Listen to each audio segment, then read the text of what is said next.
Alrighty, how's it going? So we are coming up with another video, guys. Today we'll be talking about dealing with stubborn people. Okay, we're gonna try to crack the stubborn code, and let's see what we are unpacking today. By the way, this is just a presentation that's sitting on my computer. I'll be talking about topics, I'll be reading a few things here and there, but most of the things I'll be talking about are things off my head. That's why the video will be so long. But anyways, I recommend you, grab your popcorn, grab a snack, whatever, grab a drink, or you can start washing your dishes, cleaning up the house. You know what to do. All right, we'll be talking about 4 problems about stubborn people and how we're gonna start fixing those problems within our own side and not necessarily them, because they're the problem, not us, huh? All right, problem number 1 is about feeling frustrated and unheard when trying to reason with someone who won't budge. We got problem number 2, the struggle of always being right in their eyes even when facts say otherwise.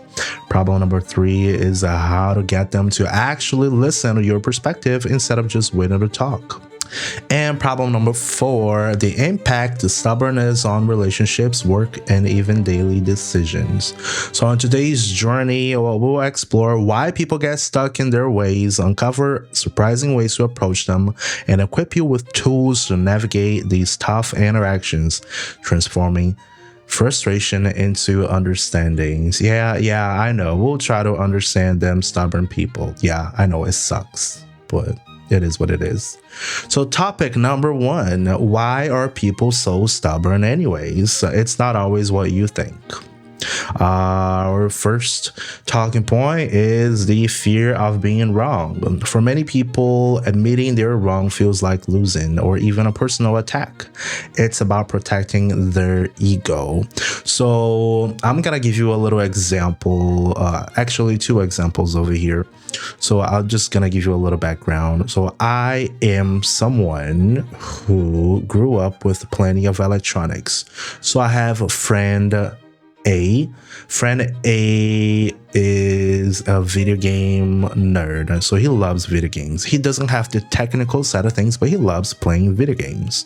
So more often than not, he comes over asking me for suggestions on what gear to get, what TV he's gonna get next, what monitor he gets. So I've always been like a fan of electronics, and I love buying electronics. I don't have no money, that's why I made this YouTube video, and hopefully it will go forward so you guys can pay me with engagement. So leave a comment just to help a guy out.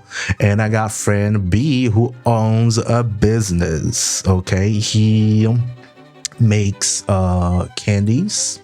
I will call it candies just to make it easier, but he makes some Frosties, some sundaes that he goes out and sell out to people.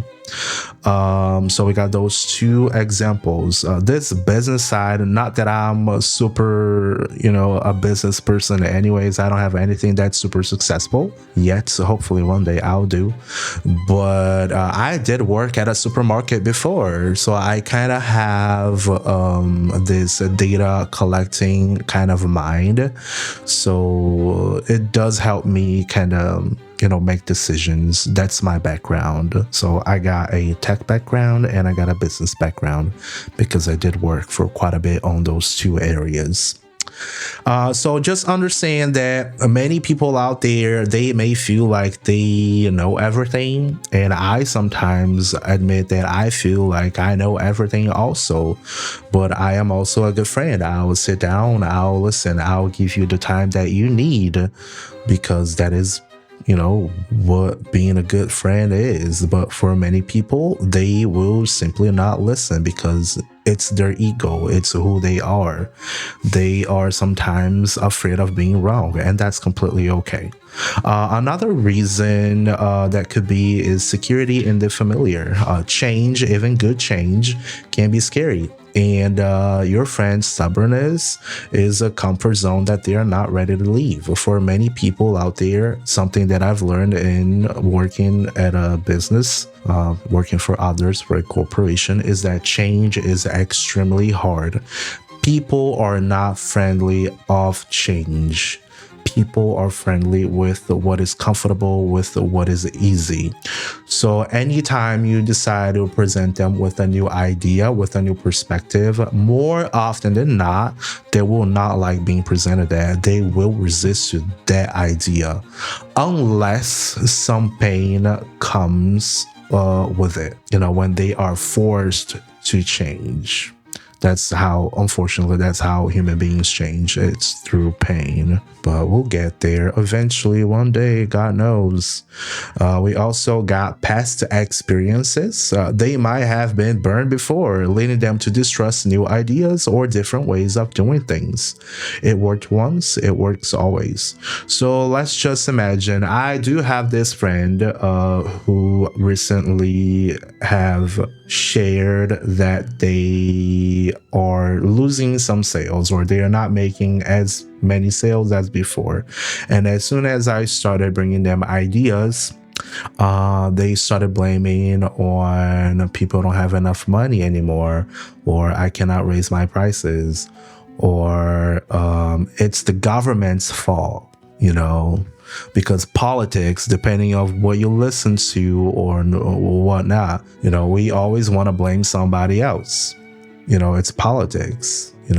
We got, our government is blue now, or our government is red now, and because of the government, I don't make enough sales. No, bitch, you don't make enough sales because you are fucking it up. You are refusing to change. You are refusing to get new ideas. You are being fucking stubborn, and I'm wasting my fucking time at this point. So yeah, they will think that just because a strategy worked once, it will always work. And it's really not like that. You are supposed to adapt and change. We as humans are supposed to adapt and change. That's how we survived for so many years. Okay? Misunderstanding and not malice. And sometimes they genuinely don't grasp your point of view yet. And their stubbornness is them trying to process it on their own way.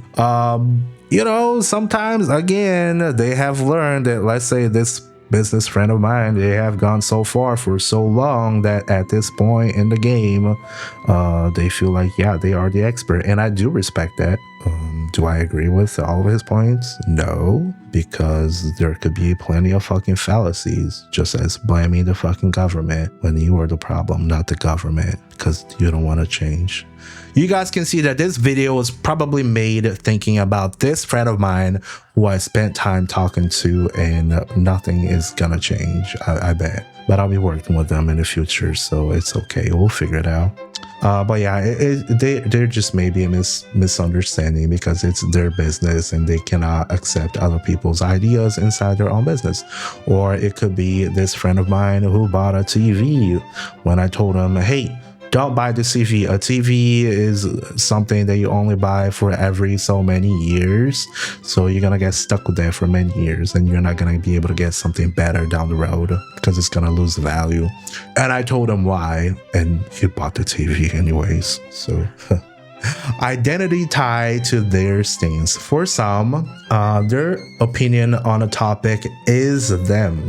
Challenging their view feels like challenging who they are. And as I just said before, yes, it is all tied up to ego. People are very reluctant to accept a new idea because it feels like you're changing who they are. It feels like listening to you will change who they are, because people want to be right always. People always want to be right. They always do. Okay. Oh gosh. And they always think, I always thought they were just being difficult on purpose. Now I wonder if there's more to it. That's our point of view, actually. And we think they're just fucking stupid on purpose, but they're not really stupid on purpose. You just don't want to listen. So if it's not always just about being difficult, how do we even begin to approach someone who's dug into, their own shites? Topic number 2. The art of listening, even when you want to scream at them, making them feel heard first. All right, the first talking point of this is the Me Too trap. We often jump in with our own similar experiences, instead focus only on what they're saying. So every single time you say, well, they tell you a problem, and you reply with, oh, but in my experience, but I've done this way, they will effectively just shut off and they will stop listening. Just see what they have to say and just focus on them, because something that I actually have learned throughout the times is that people really do not care about you and your experiences. People only care about themselves. They only care about their own experiences. They don't want to listen to what you've gone through. Why would they listen to what you have gone through? Tell me. They will not listen to what you have gone through. They just want to listen themselves, because they want to feel important. That's number one in sales, I guess. So it is why it is very important to practice active listening, not just wanting to talk. So show them that you're absorbing their words. You can nod, you can make eye contact, okay? You can repeat what they are saying, or the key phrases. So if I understand correctly, you are concerned about X because of Y. You just exactly repeat what they're saying. Does that sound like manipulation? Yes, it does sound like manipulation, but it actually does work. I did that a lot during my management years, and it does work. When you listen to people, you understand them and look them in the eye, you repeat what they're saying, and then you present an idea after that. You sometimes gotta validate their emotions and not necessarily their opinion. You don't have to agree with what they think, but you can acknowledge how they feel. Let's put it on quote. I can see why you'd be frustrated about that. Or that sounds like a really important point to you, close quote. So just understand, people will come to you because they have a feeling. So let's say this friend of mine, he was not making sales. He was feeling sad. So instead of focusing on the fact that he's not making sales and calling them dumb for not following your particular, opinion on things and experience in somewhat a business, you can just focus on their emotions. It's like, oh, I know you're feeling real sad because you're not making enough sales anymore. How about we try this? The power of silence. It is always important to let them finish. You should not interrupt what they're saying, because it simply just shuts them off. And at the moment you start shutting them off, you will completely close off this situation. There will be nothing you can do. By the way, I think this guide can also go very well with sales. But yeah, a pause can sometimes encourage them to elaborate more on their true feelings or concerns, which are often hidden beneath the stubborn surface. Remember, it's always about the ego. It's always about it. It's just about who they are.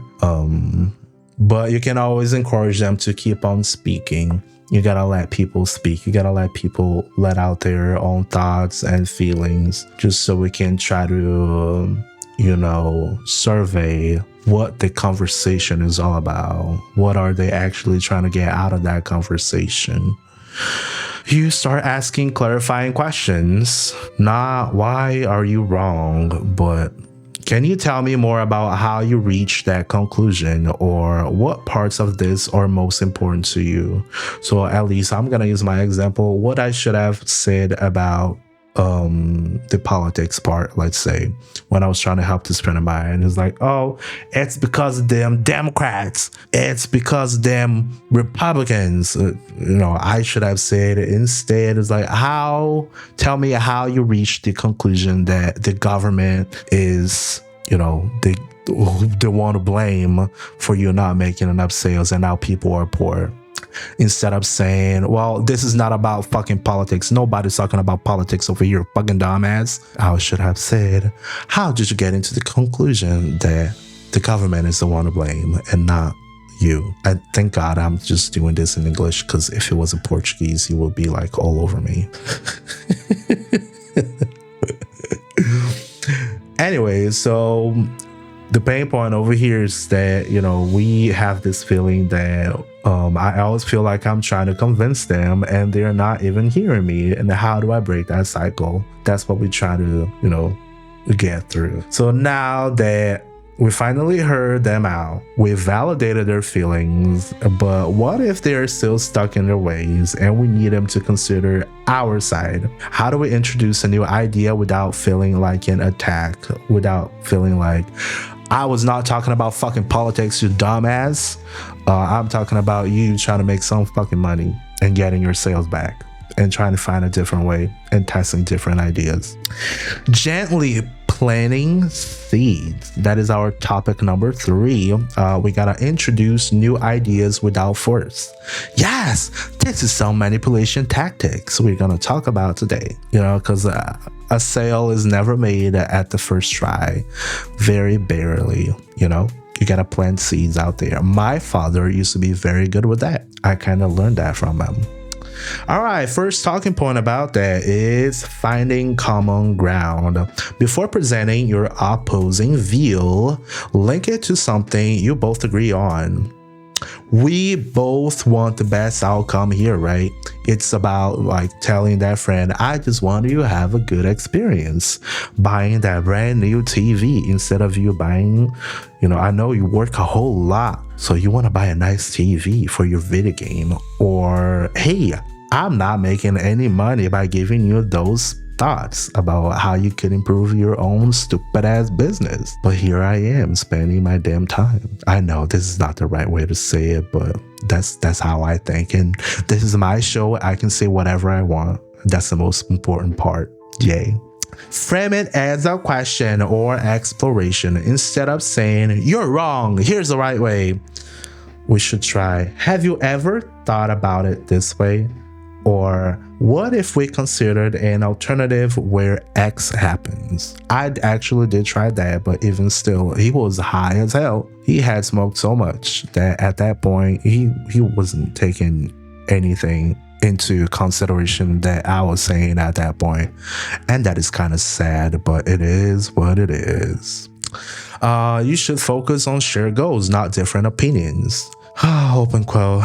If your main goal is to finish this project on time, what are all the paths we could take? Close quote. This shifts the focus on who's right to what works best for everyone. In this case over here, I was having no benefits whatsoever, and those friends of mine just wanted to have the validation from somebody else on what they were thinking.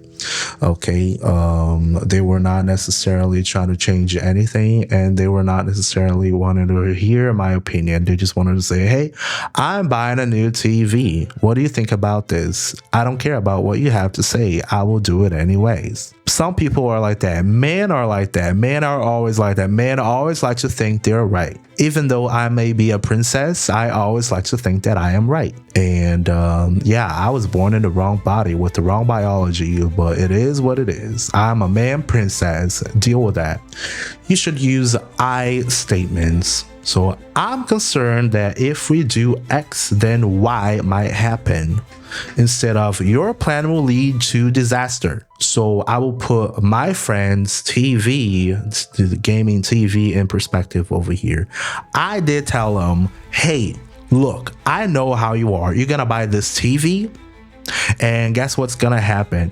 As soon as, you know, the new toy comes out, you're gonna start buying that brand new toy, and you've been talking about saving money for so fucking long and making investments and starting a business and doing this and doing that I'm telling you, I know how you are. You will buy the brand new fucking toy that comes out, and you won't even think about it. You're just gonna spend all the fucking money, and that's how you fucking stay poor. And you're gonna stay poor, and you're gonna stay miserable. And it's still gonna take you 10 fucking years to get that new toy because you don't fucking listen to me. And they will feel attacked. They will feel like you're a piece of shit. So instead, I should have said, I'm concerned that if you just say concerned, we are concerned that if you do buy this TV right now that is not 100% using your new video game then you might spend more money down the road and you might have to sell that TV down the road. Why don't you just save that shit and wait for a better experience? That's what I should have said, okay?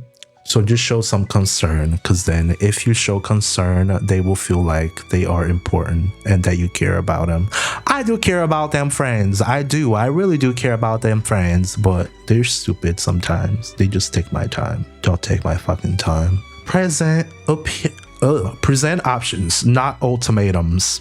Give them choices that include your idea rather than just one right way. You could say, we could try A, which you suggested, or we could try B, which might offer X benefit. What do you think?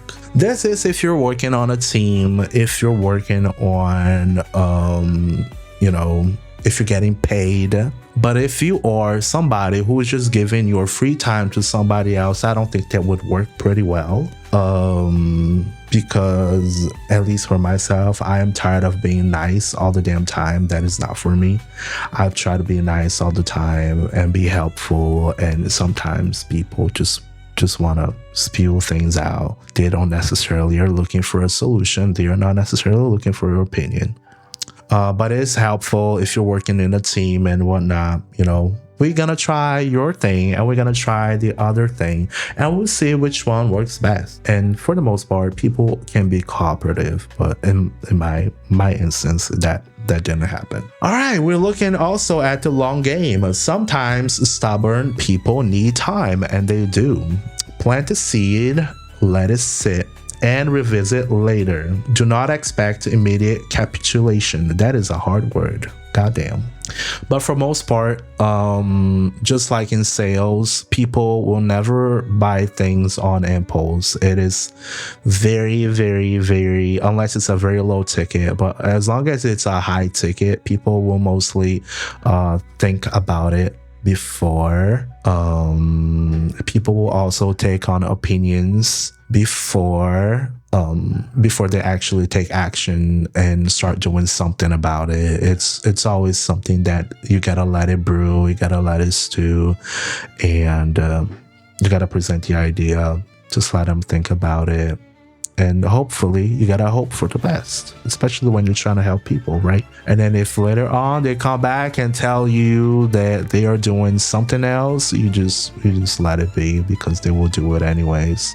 All right, we just have addressed the thoughts that every time I try to suggest something different, it feels like they automatically shut down. How do I get past that initial resistance? Yeah, so that's what we just covered over here, guys.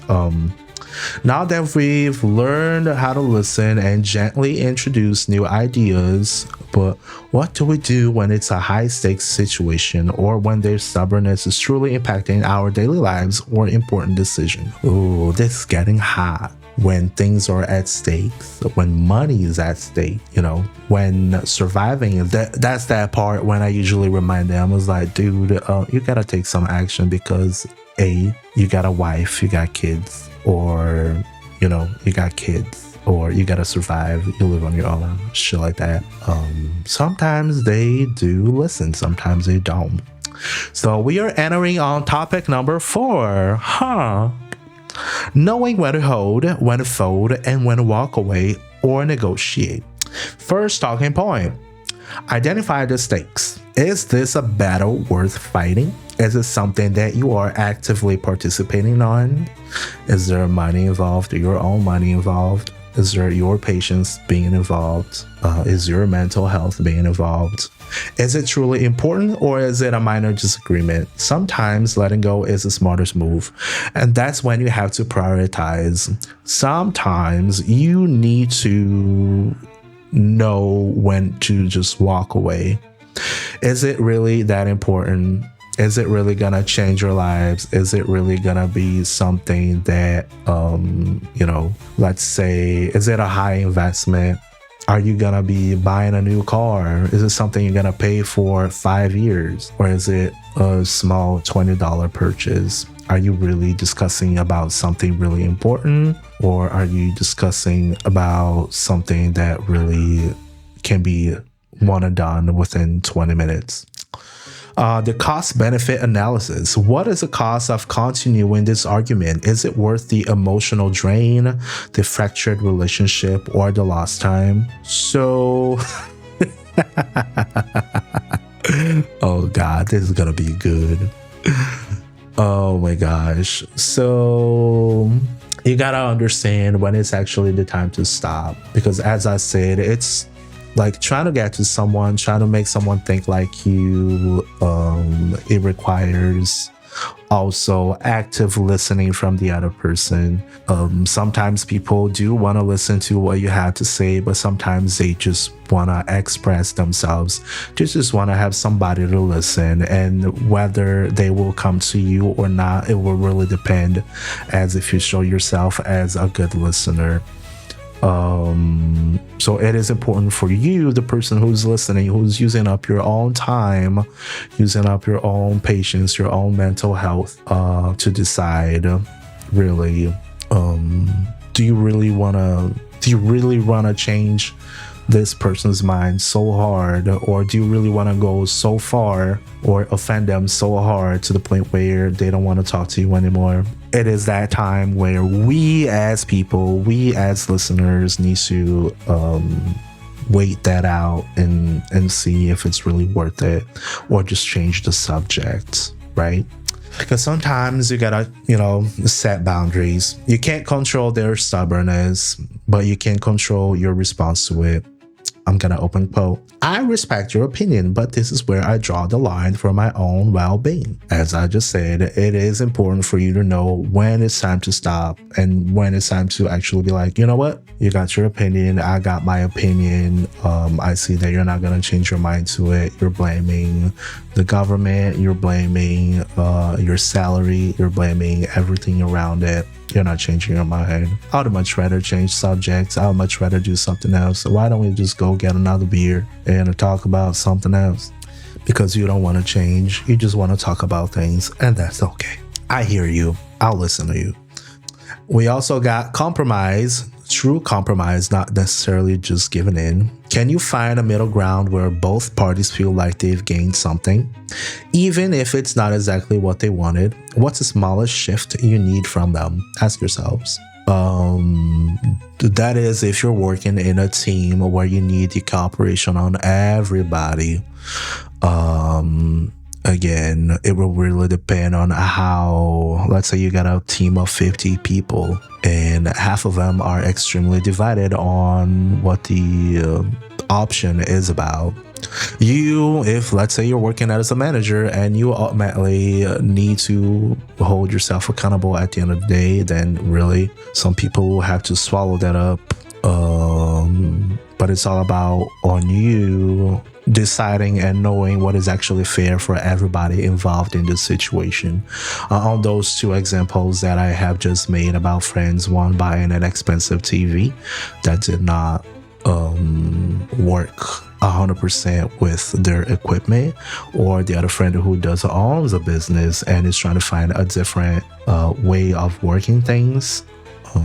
I gain nothing from that whatsoever from neither parties. I am just literally just giving my time and my opinion and my expertise. Sometimes not necessarily asked. They just wanted to share what they were doing. In my case, it doesn't affect me on anything really. It's just my time, which is very fucking precious. Don't waste my damn time. Some people might be just seeking external input, or sometimes we need to seek external input. Sometimes a neutral third party can offer a perspective that breaks the deadlock, but choose wisely to avoid making them feel ganged up on. That is also very important. You may have somebody as a witness. Every single time I want to have something important, I often like to have a witness. I've learned that in business. I just have a third person watching. That's about it. They don't necessarily need to offer their opinion, because you don't want to feel like people are being cornered, especially if you need their collaboration. But you can always, if let's say if the person, the stubborn one, somehow gets through the report of the third person, that could be helpful. Not always, but that could be helpful. Acceptance, not defeat. Realize that some people will simply not change their minds, no matter what. Acceptance of this doesn't mean you agree, but it frees you from the endless struggle. So remember, people could be full of egos. They are, because sometimes giving them a new option or a new perspective feels like you're trying to change them somehow. You're trying to change the way they work. You're trying to change the way they feel things, they perceive things. And, you gotta be okay with that. It really depends on how invested you are into that person or into that situation. And I'm gonna be completely honest with you. Some people are really not worth your time trying to change their damn minds. It's just simply not gonna happen. And that's why nowadays I only present what I have to say once. Whether if you wanna get into it, you're gonna tell me, well, tell me more about it. I would like to listen more about your perception, and then I'll start rambling about it. But if they don't, then it's just simply not worth my time. If you want to know my opinion, I'll let you know. If not, I will just listen what you gotta say, and you gotta remember that is your own mental health at the end of the day. Yeah, continuously battling stubbornness can be exhausting. Recognize when the effort outweighs the potential gain and protect your peace. I did have also other instances, other friends who would, for example, voice their opinion about something. As I just said before, people just want to be heard. They just want to feel like somebody's listening. They just want to share something that they have done with you, and they are not necessarily trying to change something. They already have an opinion made up about something. They just really want to share. And you gotta understand, where does that investment, where investing your time, where investing your own saliva, as I like to say, it's a saying in Brazil, investing your own breath, your own saliva, if somebody is actually gonna listen or not. Okay, so we are pretty much at the end of this video. We've explored the roots of stubbornness, strategies for engagement, trying to make people talk, and knowing when to disengage. As you move forward, how can you apply these insights to transform your most frustrating interactions into opportunities for greater understanding and stronger connections? That was totally made by AI. Yes, it does sound like it was made by AI. But yeah, let me know down in the comments if you do have any other ideas where people might change their minds on being stubborn. Let me know down in the comments, what do you think? And also, you can always leave me new ideas to talk about. What is my opinion about certain topics, that we can fill this channel with more stuff. By the way, if you watched this video until the end, I really want to thank you so much. Just know that stubborn people are everywhere. They are all over the place, and they just want to take your time. That's all they want to do. Stubborn people just want to waste your fucking time, especially if they come to you asking for an opinion and they don't want to change. They just want to survey, what do you think? They don't necessarily want to listen. Fuck them all. Fuck stubborn people. Fuck them all. Okay? All right. Don't forget to hit like and subscribe to the channel, just so we can grow this and I can make some money one day by getting monetized. Thank you so much, and I'll see you in the next one. Peace. Bye. Bye. Bye. Bye.